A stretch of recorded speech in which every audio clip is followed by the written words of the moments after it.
Seguimos con más de sucesos por Max TV Online y para dar un poco el aspecto de este proyecto de ley de libre expresión fue remitido por el presidente de la República, Guillermo Lasso, bueno, y que generó algunas reacciones. El jefe de Estado, desde su cuenta de Twitter, mencionó el pasado 26 de mayo 5 aspectos del articulado que van a ser tratados por la Asamblea Nacional en cuanto a que se garantiza la libertad de expresión, la comunicación y prensa como un derecho fundamental que no puede ser restringido. A diferencia del proyecto de la ley anterior, publicó que se garantiza que los comunicadores, nosotros, la cláusula de conciencia y la reserva de fuentes y secretos profesionales en armonía con la Constitución de la República. Y además dijo el presidente Lasso que se robustece la protección de la inviolabilidad de las comunicaciones personales. Y lo que quiero consultarle a la asambleísta Paola Cabezas, que justamente está en la comisión que va a tratar este tema, y es que se derogó el delito de calumnia y la contravención de actos lesivos al honor, según este nuevo articulado. Se derogó el artículo 182, el numeral 1 del artículo 396 del Código Orgánico Integral Penal. Y esto va en concordancia con lo que muchas personas han criticado. Y quiero conocer el punto de vista de la asambleísta Paola Cabezas. Hay gente que critica que se haya derogado el delito de calumnia. Es decir, si a mí, en un medio de comunicación, sin pruebas, sin contrastación, se me va a endilgar algún delito que yo no he cometido y que luego se demuestra obviamente mi inocencia, he quedado calumniado. Sin embargo, no puedo recurrir a un estamento legal para defenderme. Asambleísta, buenos días. ¿Qué tal, Enrique? Muy buenos días. Saludos para usted y toda su audiencia. Usted ha hecho una analogía perfecta. Y usted que es comunicador, y bueno, en mi ámbito de estudio también soy comunicadora, eso es grave, eso es muy grave. Porque si hay una cosa que la ley anterior garantizaba, es el derecho que tiene todo ciudadano a su honra, a su buen nombre, y desafortunadamente, Enrique, esta ley debilita esa fortaleza que tenía en el ámbito de los derechos. Si usted me pregunta en una frase, esta ley lo que procura es blindar a los periodistas o a los medios de comunicación y deja desprotegidos a los ciudadanos, a los oyentes, a los televidentes, a los lectores. ¿Por qué? Porque eliminaron los 91 primeros artículos de la ley, solo dejaron 14, y en los primeros 91 artículos está justamente contemplado lo más, la columna vertebral de la ley, que es justamente la garantía de derechos. Derechos, y cuando hablo de derechos, Enrique, usted que es comunicador de mucho tiempo y que está dentro del ejercicio periodístico, usted conoce claramente que es imposible que un medio de comunicación pueda autorregularse en torno a los contenidos. Y siendo nosotros una sociedad diversa, una sociedad que representa varios sectores, y hablo cuando me refiero a esto, al pueblo afrodescendiente, indígena, montubio, mujeres, comunidad LGBTI, estamos hablando que no hay control frente a los contenidos que pueda tener un medio de comunicación que promueve el sexismo, el machismo, la xenofobia, el racismo. Eso eliminaron de la ley. Adicionalmente, Enrique, han eliminado de la ley o quizás desprotegen a los medios de comunicación comunitarios.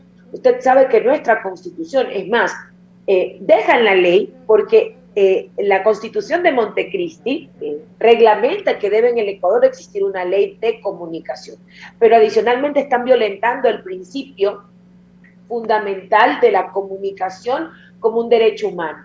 Y eso, como comunicadora y ahora en representación del pueblo ecuatoriano en la Asamblea Nacional, sí tengo que alertar. La ley tiene varios vestigios de inconstitucionalidad.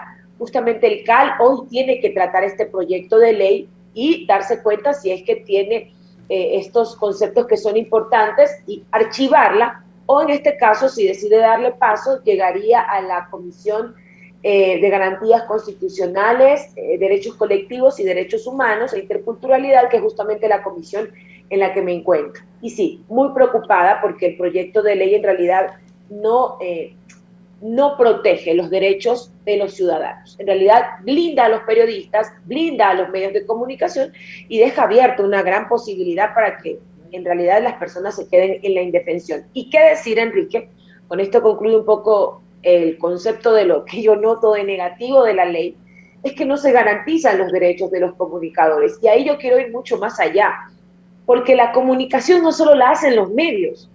En el proceso de comunicación hay varias aristas, y esas aristas contemplan justamente el componente humano.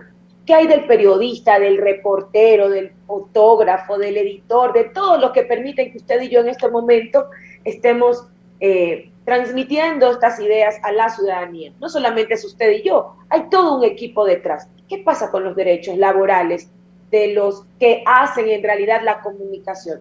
Cuando durante la pandemia se promulgó una ley, la ley de apoyo humanitario, que hizo que se violenten los derechos de los periodistas y terminaron botando a la calle a muchos periodistas. Eso es grave porque la ley tampoco contempla derechos de los trabajadores de la comunicación, y esto debe estar dentro de la ley. Estamos muy preocupados en realidad, Enrique, porque no es una ley de comunicación, es una ley de medios. Esa es la gran verdad.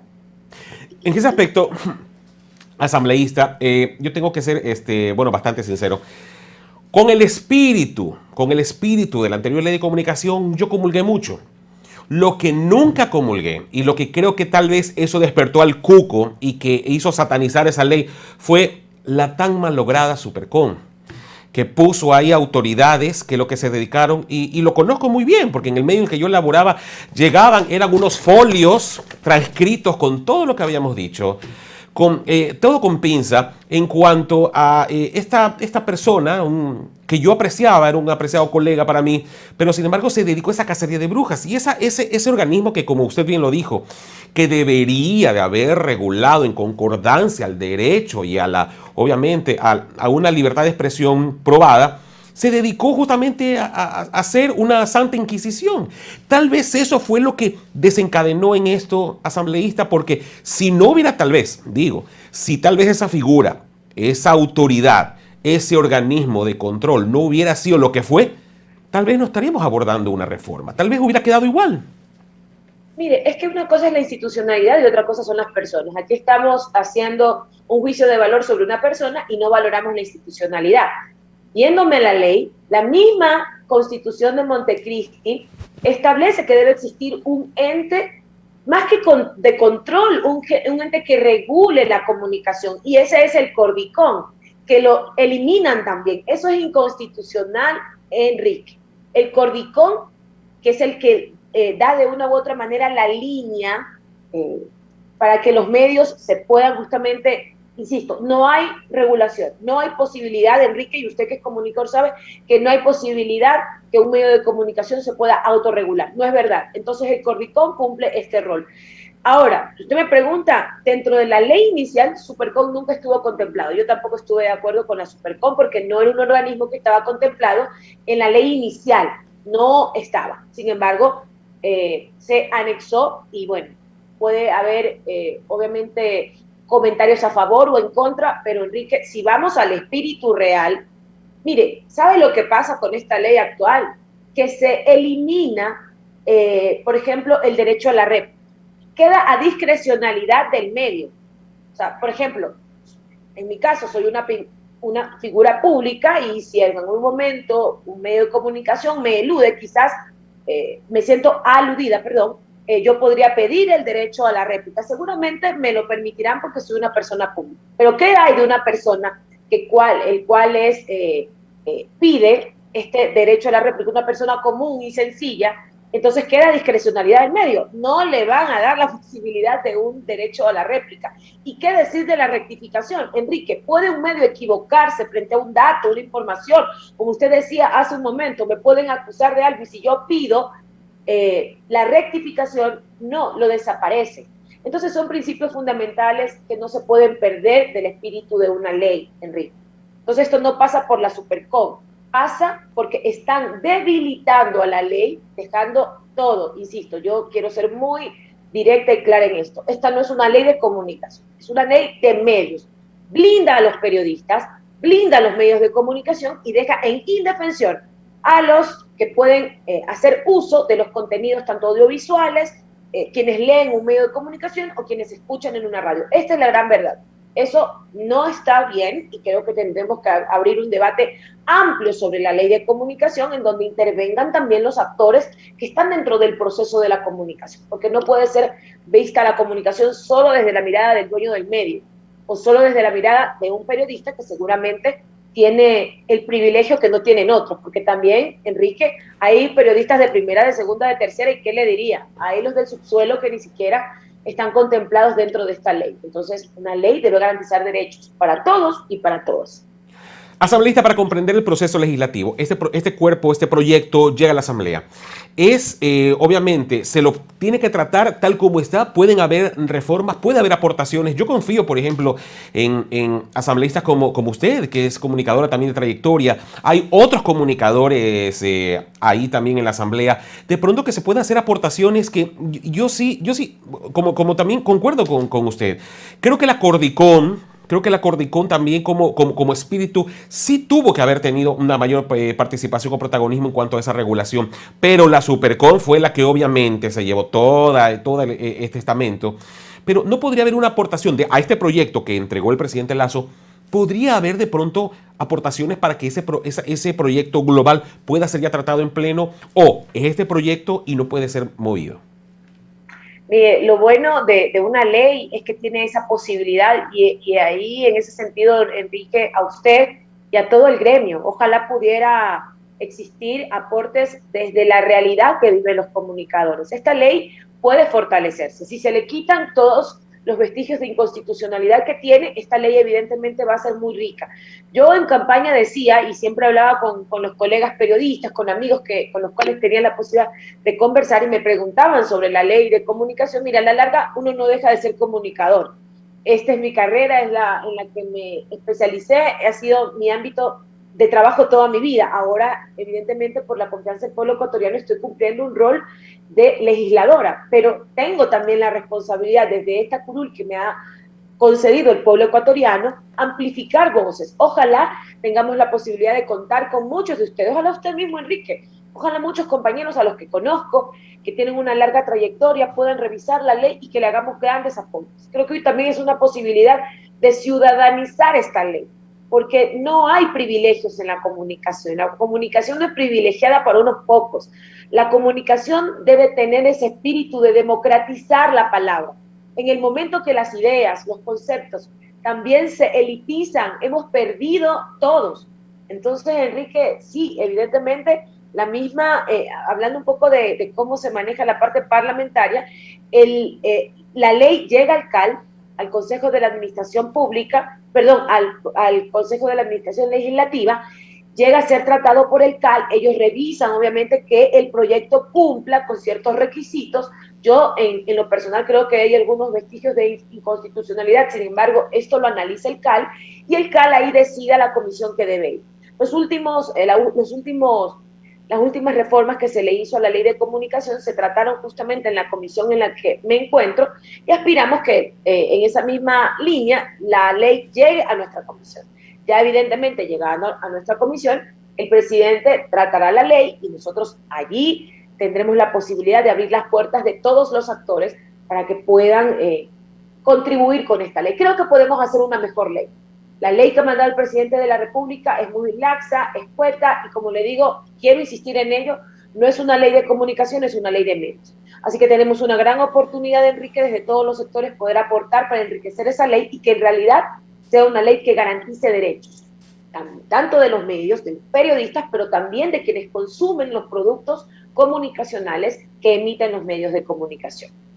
La bancada de UNES, asambleísta, Cabezas, ¿cuál va a ser su postura? Ustedes lo han manifestado. Bueno, pese al revés que tuvieron durante las elecciones de las presidencias de las comisiones, de los representantes en el CAL, bueno, ustedes han insistido en una postura de diálogo, de continuar obviamente también incluso con la bancada de gobierno, con otras bancadas. ¿Cuál va a ser la postura de ustedes en cuanto a este espíritu también de apertura que ustedes han insistido como UNES? Sí, miren, nosotros siempre quisiéramos que esto pasara de ser un discurso a ser una materialización, y lo dijimos desde el primer momento cuando nuestro candidato a la presidencia aceptó los resultados electorales y dijo, esperamos que al señor Guillermo Lasso le vaya bien. Nosotros también creemos que está en un momento neurálgico de su gobierno, recién ha asumido la administración, tiene un reto importante como el de la vacunación. Lo hemos dicho desde el inicio, ningún ecuatoriano puede oponerse a que se vacunen a los 9 millones de ecuatorianos que ha planteado el presidente de la República. Obviamente ya se han perdido, de esos 100 primeros días, ya se ha perdido una primera semana, diría yo, desde el 24 que asumió el presidente, y todavía tienen el plan, pero el tema de las vacunas para el gobierno sigue siendo obviamente un gran reto. Aspiramos que se cumpla, Enrique, porque si hablamos de reactivación económica, no podemos reactivar la economía si los ciudadanos no están inmunizados. Entonces son dos cosas importantes y que la Asamblea tiene que ponerse al servicio de los ecuatorianos. Ningún ecuatoriano le va a permitir a ningún legislador que ponga sus intereses personales y que se desconecte de la realidad que está viviendo el pueblo de la calle, el sencillo, el que se quedó sin trabajo, el que en este momento ha perdido sus familiares por la pandemia y que pide a gritos una vacuna para poder tener mayor confianza a la hora de relacionarse con la comunidad. Esas son las prioridades y en ese sentido no hay contradicciones, Enrique, porque somos ecuatorianos, vivimos en este país, podemos tener visiones políticas distintas, pero eso no significa que no vayamos a poner el hombro cuando se necesita en este momento que todos los 137 asambleístas nos pongamos al servicio de los ecuatorianos. Y en eso no hemos cambiado.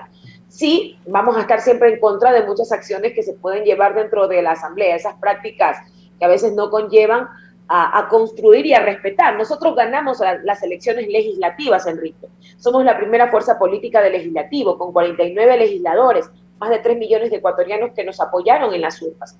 Evidentemente aquí se armó una nueva mayoría, sabemos un poco cuál ha sido la visión del gobierno, ellos tienen una mayoría entre Pachacuti, Izquierda Democrática y el bloque de gobierno. Si usted me pregunta, una mayoría muy débil, muy frágil, porque ya se han ido 2 asambleístas de PK, también ya han ido desertando asambleístas de la ID, y esto va a responder un poco a las lógicas que a veces no nos gustan, esto de las mayorías móviles.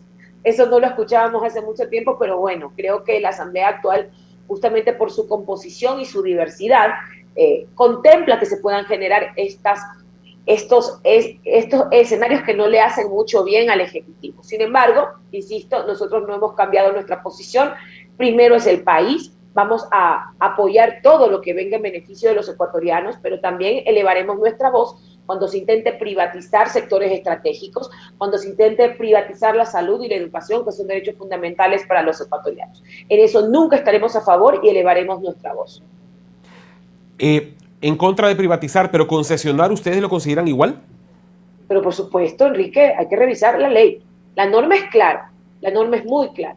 Y en eso sí nos preocupa porque, mire, en muchas ocasiones, y ha pasado, que se entrega el patrimonio de los ecuatorianos para que en este caso, le voy a hablar de algo que conozco muy de cerca porque se trata de mi provincia, la refinería de Esmeraldas. Armaron toda una parafernalia, mi estimado Enrique, diciendo que la refinería iba a explotar, que la refinería no valía nada, que era un hierro viejo. Bueno, cuando ponen este bien tan importante para los ecuatorianos, lo ponen para que vengan empresas a administrarlo, Enrique, no faltaban firmas que quieran administrar la refinería de Esmeraldas. Entonces yo me pregunto, ¿no ha estado tan viejo el fierro? O sea, el fierro no ha estado tan viejo, o no era que la refinería iba a explotar, no. Es un bien que genera rentabilidad, porque ningún empresario inteligente va a venir a invertir en un bien que no vale. Entonces, esto es lo que ha pasado en el Ecuador. Empezaron a desacreditar los grandes proyectos estratégicos para venderlos a precio de gallina pestada o entregarlos a concesión, que en muchos casos, yo creo que cuando se haga un proceso de fiscalización muy exhaustivo, vamos a darnos cuenta quién está detrás de la concesión de los bienes y patrimonio de los ecuatorianos. Seguramente empresas vinculadas con mismos funcionarios de gobierno, como pasó en el gobierno de Moreno con el señor Cuesta, con el señor Santiago Cuesta, que era el operador de todo este tema de intentar rifar los bienes del país. Entonces sí hay que ser muy, muy claros. El Estado ecuatoriano no puede perder el control, no puede perder, porque la ley lo dice claramente, no se puede entregar y privatizar los bienes del Estado. Y en ese sentido tenemos que ser muy rigurosos para hacer una fiscalización y evitar que el patrimonio de los ecuatorianos se rife y que no se vea beneficios para los ecuatorianos. Claro que sí, asambleísta, aunque a mí me preocupa algo, y eso que a mí me dio muchísimo muchísimo pesar ver cómo naufragaron algunas empresas, incluso del Estado, que yo creo que tal vez me equivoco, asambleísta, puede ser, pero tal vez con una concesión, no una privatización, sino una concesión, tal vez hubieran sobrevivido. Y hablo de dos casos particulares que a mí sí me dio muchísima pena. Ferrocarriles del Ecuador, Correos del Ecuador. Una debacle. Los sepultaron, los acabaron. Tal vez el presidente Correa en su momento, obviamente, tuvo la esperanza de que Ferrocarril de Ecuador sea un puntal en el turismo, pero una pésima administración, un pésimo modelo de negocios, miren lo que ha acabado. Tal vez... Bueno, el gobierno actual está pensando reactivarlo. Ojalá. Entonces, no es tan mal negocio. No es tan mal negocio, siempre depende quién lo administre. Evidentemente, si hay algo que los ecuatorianos debemos tener en nuestra mente, es que quien llegó a destruir todo lo que servía el país fue Moreno. Entonces, entiéndase que antes que llegara el presidente Moreno, esta empresa funcionaba y funcionaba muy bien. Entonces, tengo entendido que el ministro de Turismo, lo he escuchado, lo he leído en un medio de comunicación, está poniéndole mucho énfasis a la reactivación del tren. Usted sabe lo que representa eso, más allá de ser un patrimonio tan importante para los ecuatorianos, representa trabajo para las comunidades por donde pasa el tren. Usted ahora va por esos lugares, la gente vivía de eso. Claro. ¿Por qué? Porque vendía comidita, estaba ahí pendiente de recibir a los turistas, tenían sus negocios de artesanía, todo esto se desapareció. Y en un momento, Enrique, en donde se necesita reactivar la economía de los emprendedores, de los artesanos, retomar este proyecto no se trata solamente de un ícono para el país, se trata de todo lo que conlleva el paso del tren por las comunidades rurales que justamente se ubican en ese sector. Ojalá lo puedan recuperar. Y sí, Enrique, hay empresas que evidentemente pueden dar pérdidas. Esas tienen que venderlas, esas tienen que entregarlas en concesión. Pero ¿cómo es posible que concesionen las que justamente le generan rentabilidad? Como las hidroeléctricas, como la refinería, o como el Banco del Pacífico. O sea, las empresas que generan rentabilidad son las que quieren vender, y las que no, las tienen ahí. Entonces, no es que estemos en contradicción en eso. Si hay una empresa que trabaja pérdida, obviamente, inyéctale capital privado, cámbiale el modelo de negocio, renuévala, de acuerdo, pero el tema es que se están yendo con las joyas de la corona, están vendiendo las que sirven, y las que no sirven, ya sabemos lo que pasa. Asambleísta Cabezas, muchísimas gracias por haber aceptado esta entrevista y estaremos pendientes, obviamente, en mi caso, muy pendiente del tratamiento de esta ley porque nos atañe a todos. Creo que no solamente a los periodistas, sino también a la sociedad civil, como usted bien lo ha apuntado. Muchísimas gracias, asambleísta. Así es, Enrique. Esperamos esas propuestas. Siempre es bienvenido todo el sector del periodismo porque ustedes también hacen democracia y patria. No nos podemos abstraer de la construcción de leyes para todas y todos. Un gran día, un abrazo. Cuídense. Igualmente. La asambleísta Paola Cabezas, coordinadora de la bancada de UNES, ha estado con nosotros y bueno, sí, este proyecto de la ley de expresión, de libertad de expresión y comunicación, ahora cómo se llama este cuerpo, yo creo que sí necesita el aporte de todos los sectores de la sociedad civil, principalmente los comunicadores, ¿eh?